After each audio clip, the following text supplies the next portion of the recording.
Chuck Carvel. I'm the Chuck in the Markets Up Chuck, and today's blog was titled Optimism Prevails, and I would just really, I think it's just there's so many people that are getting nervous about the market now because it's risen so much, but keeping in mind, as we talked about yesterday, that it's coming off of such depressed earnings. I also wanted to point out that in the long run, optimism really is, in my view, the most intelligent view, because if you stop and think about it, when people are in doom and gloom and panicked and worried about bad economies, etc., the economies, the evidence that we're still here, economies persevere, they survive. The human spirit is, just literally unyielding to anything and quite innovative. But anyway, not to get on that, what I really wanted to talk about in today's blog was the idea that there were different kinds of stock prices, and the financial sector, it's about a year anniversary now of all the catastrophes. So I wanted to take a look at some select financials, and some that I haven't shown before. I've shown you Bank of America, and I've shown you AIG and Citigroup and names like that. But here's SunTrust, which is a very reputable bank. And if you look at this picture, I want you to notice that SunTrust had very good earnings growth from 1991, all the way up through 2007 before earnings collapsed. And I want you to notice the strong collapse in stock price. Well, this is a justified drop in stock price based on the fact that earnings determine market price, and this company's stock price clearly was following its earnings here. So in my I'm arguing that in SunTrust's case, it deserved to have its stock price drop. Now, on the other hand, if we take a look at State Street Corporation, it had a precipitous drop in stock price also, but keep in mind its earnings held up very well. This company basically provides certain services, investment management firms, and so on.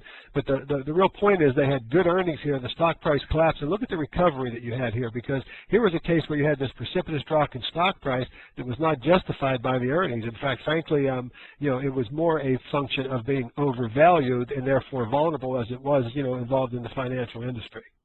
Perhaps a clear example of what I'm talking about here would be Brown & Brown. Brown & Brown is actually a property casualty brokerage firm, and I want you to notice that they have very excellent earnings growth. They did have a little sag in earnings, but their stock price dropped precipitously, but not because the company was so bad, because the recession was so bad. Of course, it is in the financial sector or financial services sector. Bottom line is it fell from being massively overvalued. It was only worth about in the say the 20s, $19 to $20 a share when it was trading up here at 33.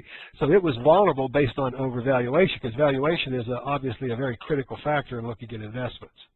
My final example here today is Fiserv, which provides financial services to banks and thrifts and a lot of other kinds of companies. I want you to notice this company had excellent earnings all the way through this situation because it was in the financial sector. Its stock price dropped precipitously, but notice the recovery you see here in Pfizer. So the point is that that I'm trying to make here is that not all stock price drops are the same. And as I just repeat over and over again, you've got to do your homework, you've got to do your analysis, and I highly encourage you to do that. One thing I'm always doing in this blog is just showing you what these businesses look like from the pure fundamentals correlated to their stock price. It's up to you to decide whether these numbers are real or not, because one lesson that we must learn, I think, when you're looking at these financials, you had companies like AIG, for example, is one of the most revered companies on the planet that really had very good fundamentals for a long period of time, but it turned out to be, in many ways, a house of cards, and ultimately the earnings fell. You saw the same thing, with names like Bank of America or Citigroup, where you had what appeared to be really good fundamentals until the fundamentals actually collapsed. This is Chuck Carvel saying, hope you enjoyed today's presentation. As usual, it's Friday. I'll be taking the weekend off. Look forward to talking to you again on Monday. Y'all have a great weekend, and I'll talk to you soon.